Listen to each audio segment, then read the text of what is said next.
जब से इजराइल ने ईरान की न्यूक्लियर फैसिलिटीज पर हमला किया है तब से सारे मुस्लिम मुल्क अब इजराइल के खिलाफ उतर गए हैं। इनफैक्ट जो दुश्मन देश सऊदी अरब है वो भी अब भाई ईरान के लिए सामने आ गया है और एक पूरा स्टेटमेंट जारी किया है। अगर जंग होती है इजराइल और ईरान के बीच में जो अब शुरू ही हो गई है तो अब कौन जीतेगा? क्या सच में मिडिल ईस्ट से शुरू हो रहा है वर्ल्ड वॉर 3? रिमझिम के 5 पॉइंट्स में आपको यही जानना है, इजराइल के खिलाफ क्यों उतर गए हैं सारे मुस्लिम मुल्क। दूसरा देख लीजिए कि दुश्मन सऊदी अरब और ईरान भी अब दोस्त बन गए हैं।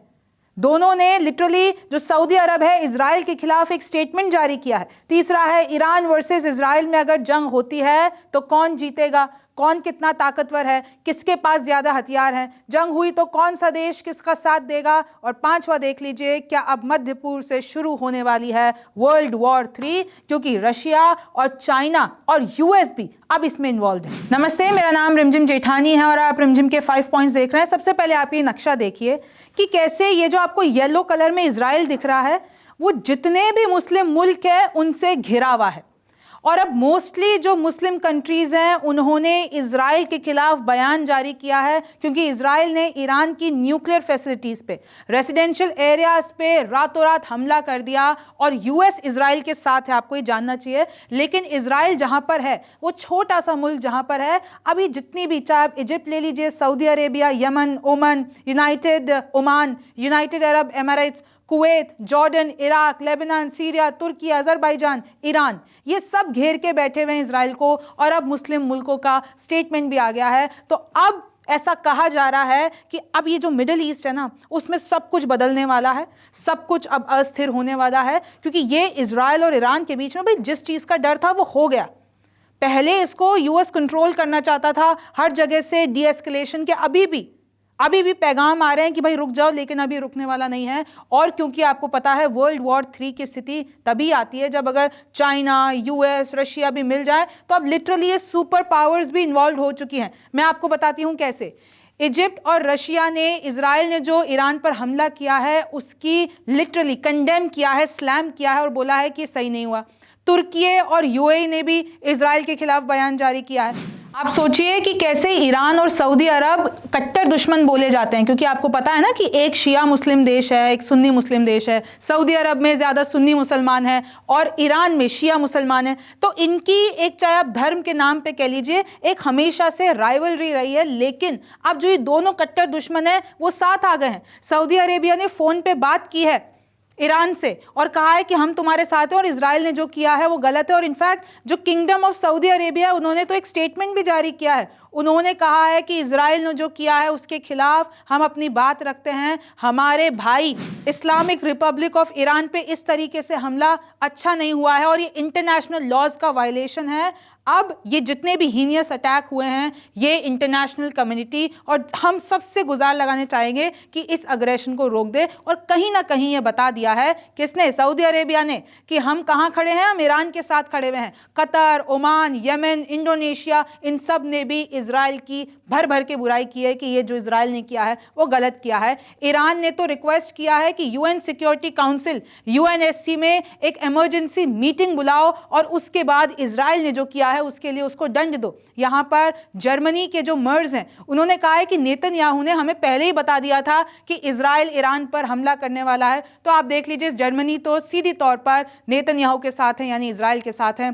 फिर आप देख सकते हैं UK is not currently providing support to Israel as Iran retaliates, यानी यूके अभी इजराइल को कोई भी सपोर्ट नहीं दे रहा है। और अभी आपको पता होगा ईरान ने रिटेलिएशन शुरू कर दिया है, ड्रोन्स, मिसाइलें इजराइल पर बरसाना शुरू कर दिया है, क्योंकि रातों रात इजराइल ने न्यूक्लियर फैसिलिटीज पर हमला किया ईरान के। और बहुत कमांडर्स को, टॉप लेवल कमांडर्स को, 6 न्यूक्लियर साइंटिस्ट को, न्यूक्लियर फैसिलिटीज को, सबको तबाह कर दिया है। डोनाल्ड ट्रंप का भी इस पे बयान आ गया है, नया बयान है। और इस पूरे बयान में ये कह रहे हैं कि मैंने ईरान को चेतावनी दी थी कि न्यूक्लियर टॉक्स के दौरान भी कि भाई यूरेनियम इनरिचमेंट रोक दो, परमाणु पावर बनने का सपना मत देखो, लेकिन नहीं माना। और अब मैं एक दूसरा चांस देना चाहता हूं ईरान को कि अभी भी रुक जाए, अभी भी हमसे बात कर ले, अभी भी एक पीस टॉक कर ले। वरना इन्होंने तो ये कहा है कि भाई यूनाइटेड स्टेट्स के पास पूरे दुनिया में सबसे बेहतर हथियार हैं और उन हथियारों का कुछ हिस्सा इजराइल के पास भी है और इजराइल को पता है कि उनको कैसे इस्तेमाल करना है, तो इजराइल ने कर दिया। तो मतलब ट्रंप ने अपना पूरा सपोर्ट इजराइल के लिए खुलेआम बता दिया है और कहीं ना कहीं ये भी बता दिया है कि इजराइल के साथ मिलकर इन लोगों ने यह हमला किया है। और ईरान भी ये कह रहा है कि अब अगर हम हमला करेंगे तो हम सिर्फ इजराइल पे नहीं करेंगे, यूएस के एयर बेसिस पे, उनके जितने भी मिलिट्री इक्विपमेंट्स हैं मिडिल ईस्ट में, वहां पर हम हमला करेंगे। रशिया ने कहा है इजरायली अटैक जो ईरान पर किया है वो अनप्रोवोक्ड है और वो इलीगल है। तो रूस भी देखिए ईरान के साथ है, चाइना भी ईरान के साथ है। China expresses deep concern about Israel attack on Iran, urges D escalation. बहुत सी ऐसी कंट्रीज है, चाइना हो गया, आप देख लीजिए, जितना ऑस्ट्रेलिया, आप मुल्क का नाम लीजिए, जितना मैंने आपको बताया भाई मुस्लिम मुल्कों ने तो ईरान के समर्थन की बात की है, और यूएस और अगर आप रशिया और चीन को हटा देते हैं, बाकी जितने भी हैं सब ने एक ही बात कही है, डी एस्केलेशन। अब सवाल यह आता है कि इजराइल और ईरान के बीच में अगर जंग होती है तो दोनों के पास कितने हथियार हैं, कितने मिलिट्री इक्विपमेंट्स हैं, कितने सोल्जर्स हैं और कौन ज्यादा बड़ा है। तो आप ये वाला कॉलम देखेंगे इजराइल का और ये ईरान का। अगर हम एक्टिव पर्सनल की बात करते हैं, सोल्जर्स की बात करते हैं, तो ऑफ कोर्स ईरान के पास ज्यादा है। ईरान बहुत बड़ा मुल्क है इजराइल के मुकाबले। ईरान के पास 6,10,000 एक्टिव पर्सनल है, एक्टिव सोल्जर्स हैं, जबकि इजराइल के पास महज आप देख लीजिए 2 लाख कह सकते हैं या 1.5 लाख कह सकते हैं, 1,69,500। रिजर्व पर्सनल किसके पास ज्यादा हैं? इजराइल के पास ज्यादा हैं, तकरीबन 4,65,000, और यहां पर ईरान के पास है 3,50,000। डिफेंस बजट, चाहे इजराइल छोटा मुल्क है लेकिन इजराइल का जो डिफेंस बजट है वो $27.5 बिलियन है और ईरान का कितना है? $10.3 बिलियन। यानी डिफेंस बजट के मामले में इजराइल आगे, और आपको पता है इजराइल के साथ यूएस है, तो वो ऑल टुगेदर इजराइल की ताकत ज्यादा बढ़ जाती है। अगर हम देख लेते हैं कॉम्बैट केपेबल एयरक्राफ्ट कितने हैं, तो एयरक्राफ्ट भी इजराइल के पास ज्यादा हैं 340, और वो थोड़े एडवांस्ड हैं। ईरान के पास 312 है और वो है रशियन सुखोई और MiG फाइटर जेट, जबकि अमेरिका के फाइटर जेट्स इजराइल के पास हैं। एयर डिफेंस सिस्टम देखते हैं तो इजराइल के पास आयरन डोम है, डेविड स्लिंग है, एरो सिस्टम है, जबकि ईरान के पास बवर 373, S-300 खोरदाज सिस्टम है जो कि रशिया के हैं। आर्टिलरी देख लीजिए तो ईरान के पास भयंकर आर्टिलरी है, 6,000, आपकी लगभग 7,000 ही मान लीजिए, लेकिन इजराइल के पास सिर्फ 530 है। हेलीकॉप्टर्स ईरान के पास ज्यादा हैं 34 प्लस, माफ कीजिएगा, इजराइल के पास ज्यादा हैं 46 और ईरान के पास 34 प्लस है। सबमरीन जो है वो ईरान के पास ज्यादा है और इजराइल के पास कम है 5 और ईरान के पास 19। तो आपने देख लिया। अगर मैं आपको न्यूक्लियर कैपेबिलिटीज दिखा देती हूं तो इजराइल के पास of course 90 nuclear warheads in its stockpile, और ईरान के पास भाई न्यूक्लियर वेपन्स तो नहीं है लेकिन इतना यूरेनियम इनरिचमेंट है कि वो 9 बम बना सकते हैं, लेकिन उनका वो एक्टिव नहीं है और वो एक्टिव होने से ही रोका जा रहा है। इजराइल का सिर्फ एक मकसद है ईरान पर हमला करने का कि ये न्यूक्लियर बम अपने ना बनाए, न्यूक्लियर पावर बनने का ख्वाब छोड़ दे, यूरेनियम इनरिचमेंट ना करे, और यूएस का भी यही मकसद है, इजराइल का भी यही मकसद है। बैलिस्टिक मिसाइल देख लीजिए, ईरान के पास 12 डिफरेंट टाइप्स ऑफ मीडियम और शॉर्ट रेंज मिसाइल हैं, जबकि इजराइल के पास 4 डिफरेंट टाइप्स ऑफ मिसाइल्स हैं। ये ईरान का मिसाइल आर्सेनल देखिए, मैं एक बार आपको नाम पढ़ के बता देती हूँ। इनका जो मैक्सिमम जो रेंज है वो है 2000 किलोमीटर तक इनकी जो मिसाइल है वो जा सकती है।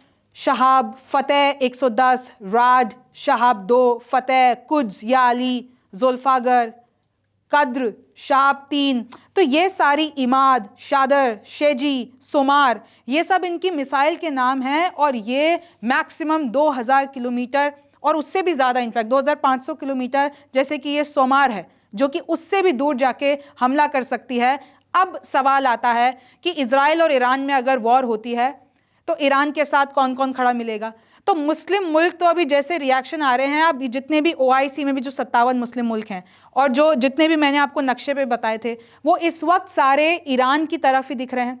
एक आप रिलीजन वाइज भी देख लीजिए, और जिस तरीके से इजराइल ने हमला किया ईरान पे रातों रात और न्यूक्लियर फैसिलिटीज़ पे हमला किया है, तो वो ईरान के, चाहे वो इराक है, सीरिया है, हिजबुल्ला, हमास, आप ले लीजिए पाकिस्तान, तुर्की, कतर, ये सब ईरान की तरफ इंक्लिनेटेड, यानी जो पूरा का पूरा अरब की दुनिया है, मुस्लिम वर्ल्ड है, वो ईरान की तरफ है। इजराइल के साथ साथ कौन है भाई? ऐसा एक बार हो सकता है कि यूएस के चक्कर में सऊदी अरब, UAE और बहरीन और इजिप्ट पूरी तरीके से ईरान की तरफ ना जाए, क्योंकि इन लोगों की भी आपसी कुछ रंजिश हैं। लेकिन इस वक्त क्योंकि ये मुस्लिम कंट्रीज का और कहीं ना कहीं आप ये देख लीजिए यहूदी वर्सेस मुस्लिम होता है, तो मुस्लिम मुल्क ऑब्वियसली ईरान के साथ रहेंगे, जबकि यूके, जर्मनी, फ्रांस ये सब इजराइल के पास देखे जाएंगे। और भारत ऐसा है जो कि न्यूट्रल है।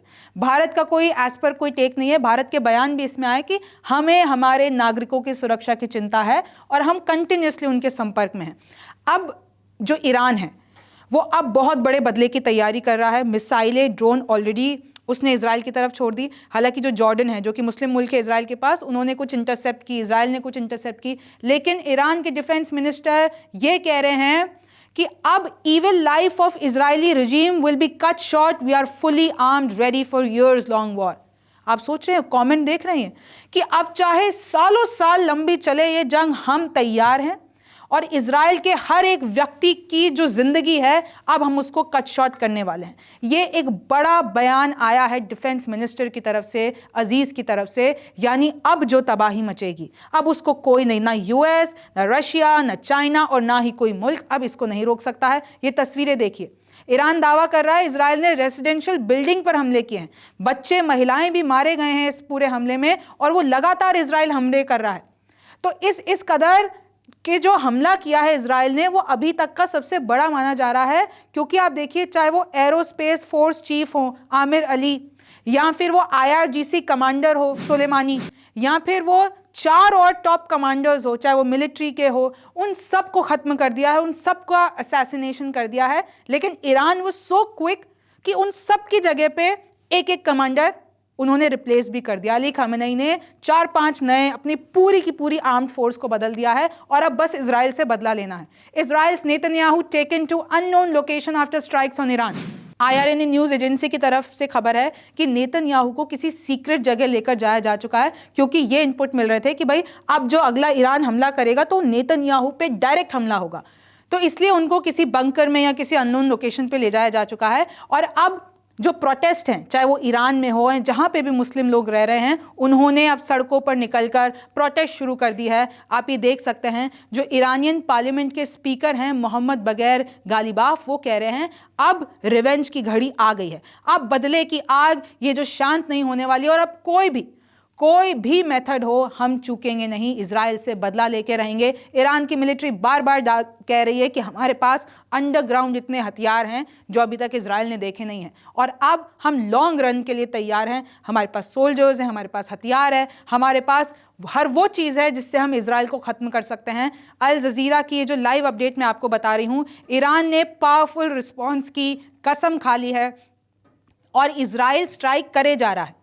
यानी कुछ न्यू लोकेशंस ऐसी आई हैं जिस पे इजराइल ने हमले किए हैं, लेकिन फिर भी ट्रंप कह रहे हैं ईरान को कि डील कर लो, अब अगर नहीं करोगे तो इस चीज़ को अब कोई नहीं रोक सकता है।